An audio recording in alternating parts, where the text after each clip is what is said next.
കണ്ണൂർ വെടിവെപ്പിൻചാലിൽ 3.5 വയസ്സുകാരൻ അങ്കണവാടിയിൽ വീണ് പരിക്ക്. തലയിൽ ആഴത്തിൽ മുറിവേറ്റ കുട്ടിക്ക് ടീച്ചർ മതിയായ ചികിത്സ നൽകിയില്ലെന്നും ആരോപണമുണ്ട്. വിവരം മാതാപിതാക്കളെ അറിയിക്കുന്നതിൽ വീഴ്ച വരുത്തിയെന്ന് പിതാവ് ധനേഷ് 24-നോട് പറഞ്ഞു. കുട്ടി ഇപ്പോൾ കോഴിക്കോട് മെഡിക്കൽ കോളേജിൽ ചികിത്സയിലാണ്.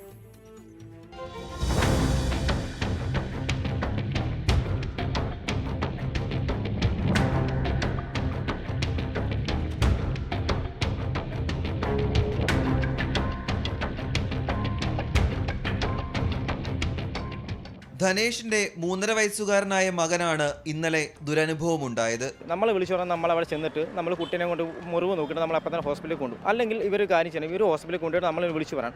ഒന്നും വേണം, ഇവർ പറ്റാനോ കാര്യങ്ങൾ ഉണ്ടെങ്കിൽ അത് ചെയ്തിട്ട് നമ്മൾ ഇന്ന് വിളിച്ച് വിവരം പറഞ്ഞാൽ മതി. നമ്മളവിടെ ചെന്ന് ചെയ്യും.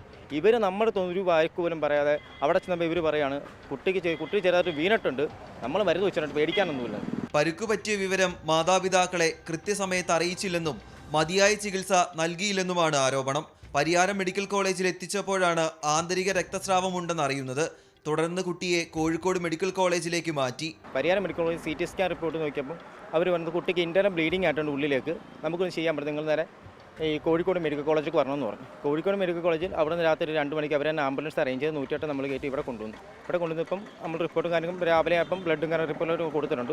ഇപ്പോൾ അവൻ്റെ അവസ്ഥ എന്ന് വെച്ചാൽ ഭയങ്കര വിറവലാണ്. ഇപ്പോൾ അധികമായിട്ടൊന്നും കഴിക്കാൻ കൊടുക്കണം, ഈ വെള്ളം മാത്രം കൊടുത്താൽ മതി. നമ്മൾ ട്രീറ്റ്മെൻറ്റ് സ്റ്റാർട്ട് ചെയ്യുന്നുണ്ട്, റിപ്പോർട്ട് പറയും ട്രീറ്റ്മെൻറ്റ് സ്റ്റാർട്ട് ചെയ്യുന്നുണ്ട് പറഞ്ഞു. അധ്യാപകർ മരുന്നിനു പകരം മുറിവിൽ ചായപ്പൊടി വെച്ചതായും കുടുംബത്തിന് സംശയമുണ്ട്. വിഷയത്തിൽ പ്രതികരിക്കാൻ അധ്യാപകർ തയ്യാറായിട്ടില്ല. കുട്ടിയുടെ ആരോഗ്യനില തൃപ്തികരമാണ്. രാഹുൽ സുരേഷ്, 24 കോഴിക്കോട്.